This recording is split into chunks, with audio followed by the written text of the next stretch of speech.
my call. I really appreciate getting to talk to you. And, Paul, I really respect you guys. Yeah. What's your question? Go ahead. Well, I don't actually have a question. My son was in the Army. He was in a sniper recon platoon over in Afghanistan, came back, and then he has to do a stint in the National Guard for a year and a half or 2 years. And they just got done with their big training down in Idaho, and there was a 2-star general and 2 guys there from the Pentagon. And each of them was given a survey, and the survey said, are you willing to confiscate weapons from civilians? And if ordered to, will you fire on American citizens?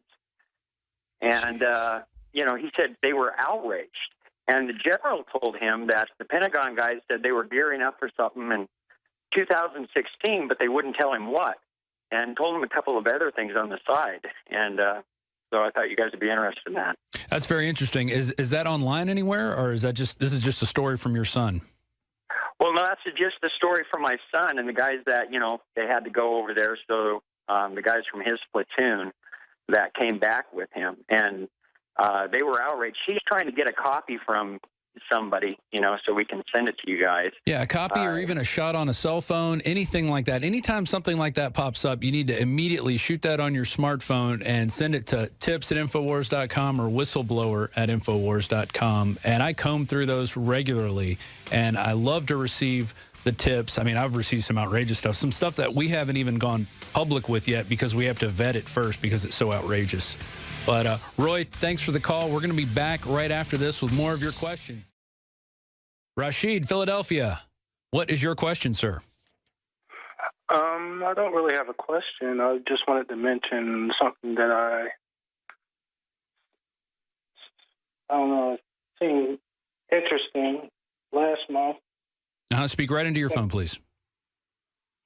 The first week of August, I watched 12 Monkeys for the first time, and that seemed kind of interesting that the whole Ebola thing was being hyped at that same time. So, I don't know. You don't think it was your watching of 12 Monkeys that caused it, do you? I don't know. No, I doubt it. That was a weird coincidence. Well, you know, 12 Monkeys does have a lot of interesting stuff. And what's interesting as well is I watched that movie just recently this year, and we started making a promo on it, and we kind of got put on the back burner, and I'm going to pull it back out this week and finish it up because, yeah, there was a disease out there, and people thought it was having to do with these the army of the 12 monkeys, and it ended up just being a crazy person who actually worked in a lab, a biolab, went around infecting the world. And so they had to send a guy, Bruce Willis, back in the past to help find out how it spread. That was their big thing. Paul, do you have any comment on the movie 12 Monkeys and how it relates to Ebola? That's one that I've never seen, actually, Rob. I always intended to see that one, but never got around to it. But on the previous call, this army drill with the CDC targeting, quote, zombies, that was based around an epidemic. I mean, the quote from the article was, trainees will have to respond to medical emergencies while being harassed by zombies. So this zombie thing, they used it as a cover to get people interested, but it was actually all based around a pandemic scenario where they would have to deal with huge numbers of people. So very concerning indeed. And then again, on the caller after that, in fact, Jim Garrow, who we had on as a guest quite recently, he exposed another one of these surveys where the army are asked if they will be willing to fire on Americans, and those surveys have been taking place for at least 2 decades. We've reported on them numerous times, and he actually had a gun, an illegal gun planted at his home in Canada, went to prison for a while for it. So he claims he was targeted for releasing that information, that a service member in the army told him that they had been given a survey questioning whether they would fire on Americans. So this is something that keeps on cropping up again and again, has done for at least 2 decades or more.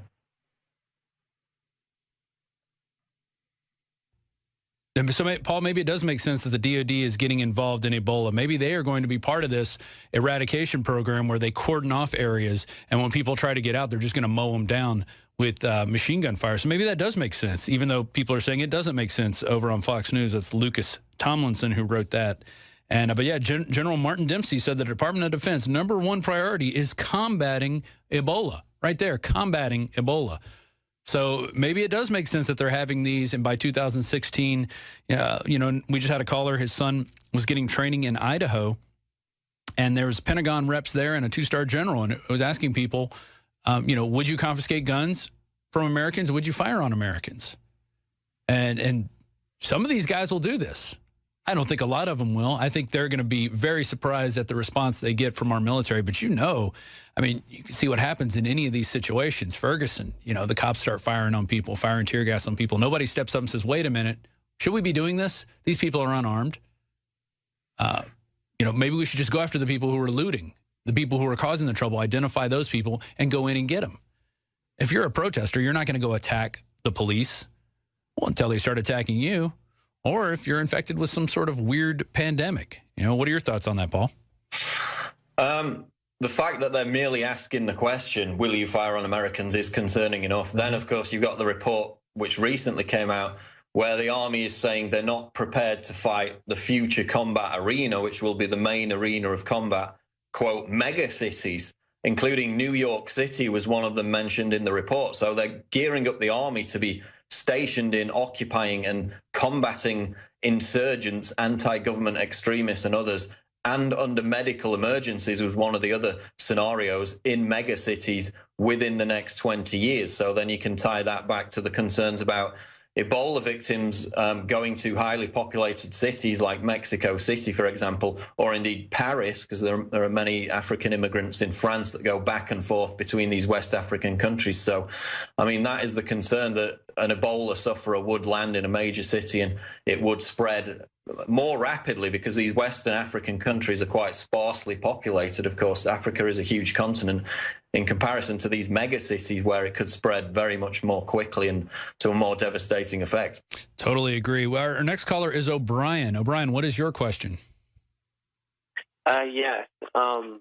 Basically, if the State Department is going to be buying all this hazmat gear for their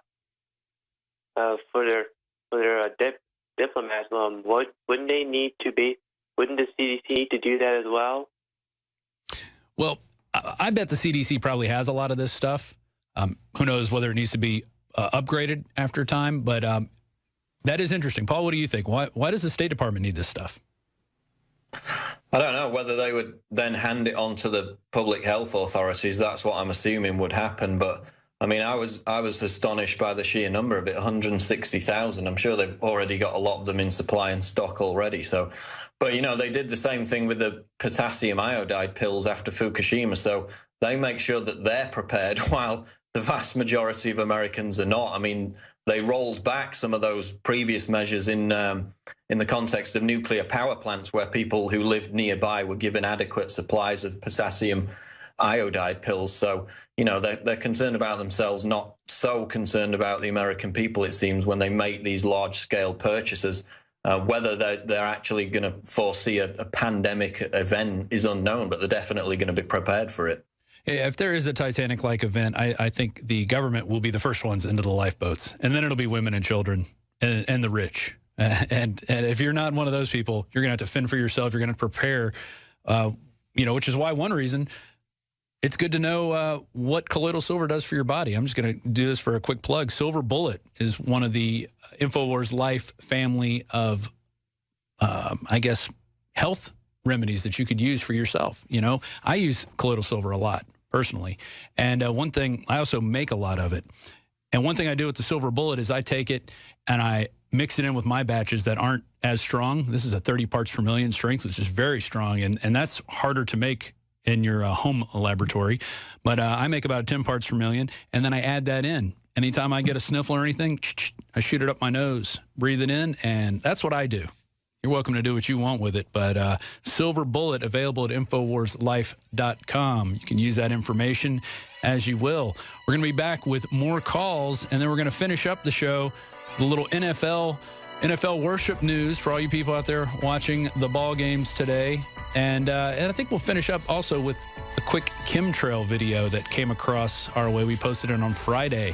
We're going to tell you what it all means. It's Infowars.com. It's the Alex Jones Show. I'm your host, Rob Dew. Stay tuned. Everything we said came true. Everything we've done has been right. us live on prisonplanet.tv. We have a video that we posted on September 12th, video undeniable footage of jet aircraft spraying, and you see a jet with, it's got 4 contrails coming out, and then in the center of those are these on and off plumes that keep going out. I mean, it is undeniable when you look at that they're definitely spraying us with something. And I was reminded of that from a Drudge Report post. What was that strange streak of light in the Bay Area sky Friday morning? This was posted, somebody shot this, I believe, out in California. So check that footage out, pass that around. That is very interesting footage on chemtrail spraying. We're going to go to Paul in New Jersey. Paul, what is your question for either myself or Paul Joseph Watson in England? About the Ukrainian thing, that's all set up. They want to get rid of Putin. Putin's got his gas lines, and they want his gas lines. Oh, sure. It's always about resources. Putin don't want to go. He wants to get the Russian people out of Ukraine. He didn't invade Ukraine. That's all the EU. They want Ukraine to join the EU, and Putin wants them to be a sovereign state. That's the whole thing there. As far as the other stuff, welcome to the New World Order. I call it the New World Order. It stinks. It definitely stinks. I totally agree with you on that. Paul, you got anything else to add?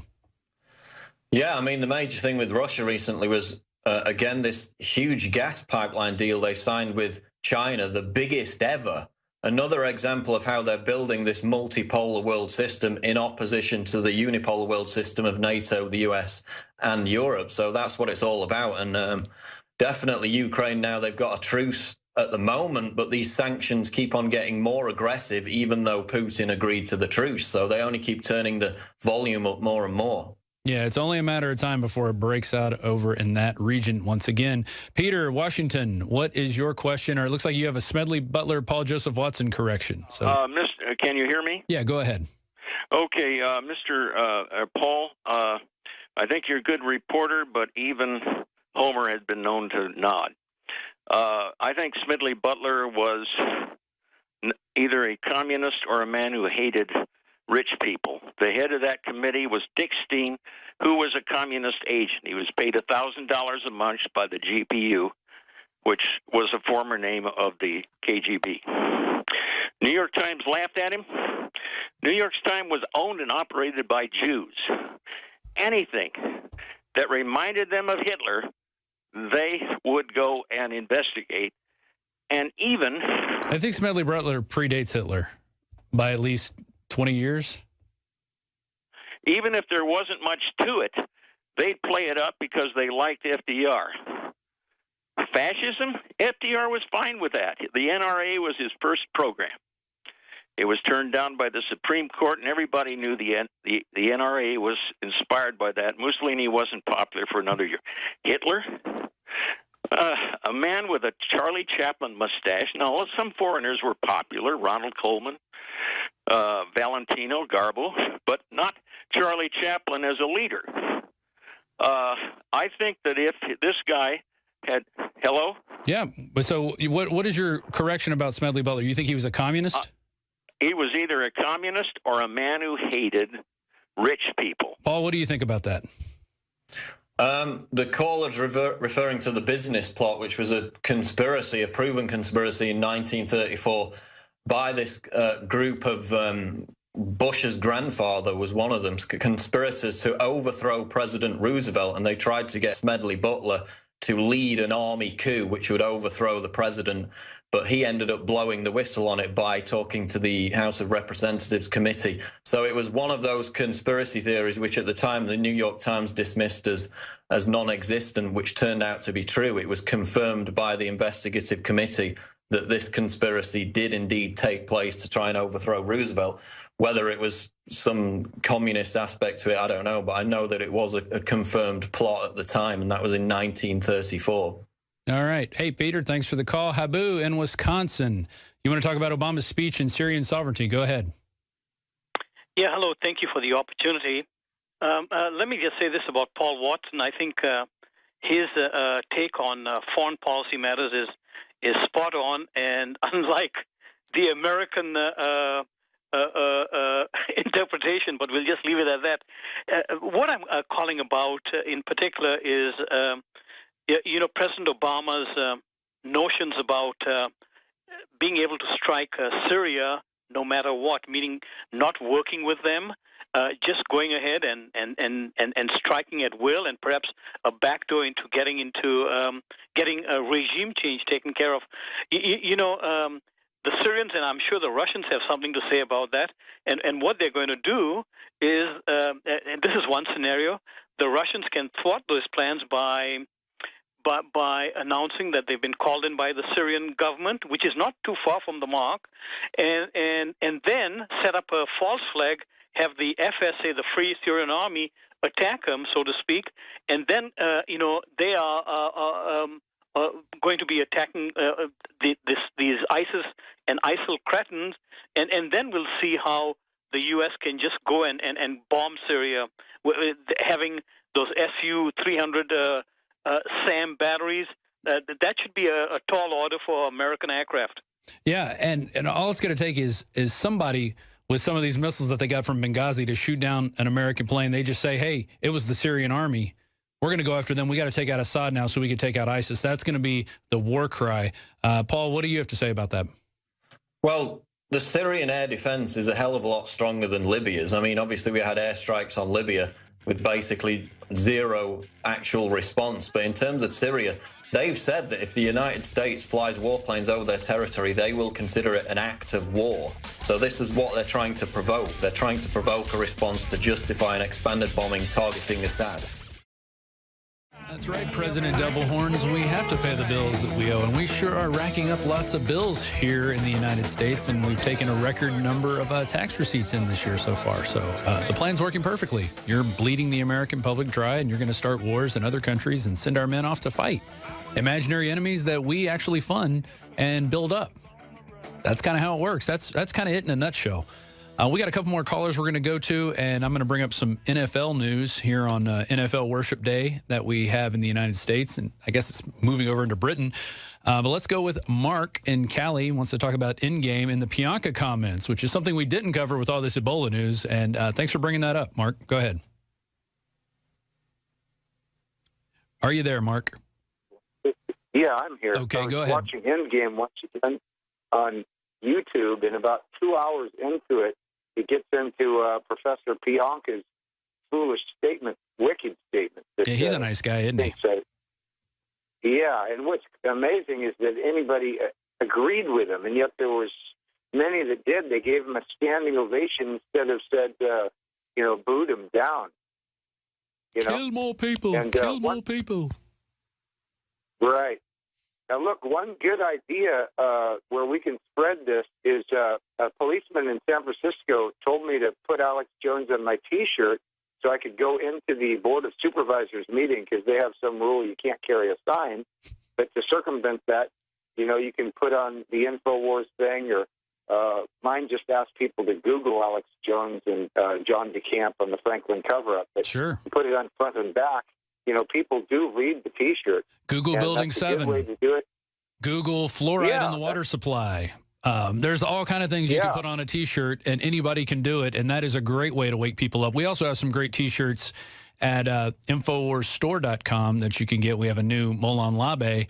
You get people to ask you, what the heck does that mean? Spartan helmet with 50 cal bullets on it, and that's a new one. And we've got all kind of shirts that can wake people up. One that I like to wear is there's poison in your water supply. That'll get people asking questions. Why is there a drop with a skull in it? That will definitely wake some people up. So if you're out there right now on your computer, go to InfoWarsStore.com and check out our selection of shirts that are guaranteed to wake people up. Another good one, an old favorite, is the Hitler-Stalin Mouse shirt. Mass murderers agree gun control works. I mean, you can't get any plainer than that, people. Gun control works, especially if you're a dictator and want to get rid of your population. Paul, anything else you want to add to that? No, I also love to see the graffiti. Of course, we get emails on a weekly or monthly basis where Infowars.com is plastered all over the place. Of course, in legal and lawful areas. Don't forget. Of course, that's the only places we'd recommend. Keep them coming. Yeah, and we have a guy in New Orleans who rides around on a bike with a sign that even has the Alex Jones Show playing on it. So kudos to all the people out there that are getting the word out. But it's not just here at InfoWars, you can also be a leader in your area. You know, start organizing people, start getting together, putting out your own media, put out your own videos. It's not that hard. Go confront your own politicians and put it up on your own YouTube channel. You know, this is the way we're going to win. We cannot be everywhere at once. That's why we need your help, and we totally appreciate your help. There's the 50 Cal Molon Labe T-shirt. That's going to be one of our best sellers. I could tell. Joe Biggs put one on right before he went out to New York, and man, it fit him to a T. Really good-looking shirt, and I think Alex Jones designed that. He had a hand in. He throws the concept out there, gives it to the graphic designers and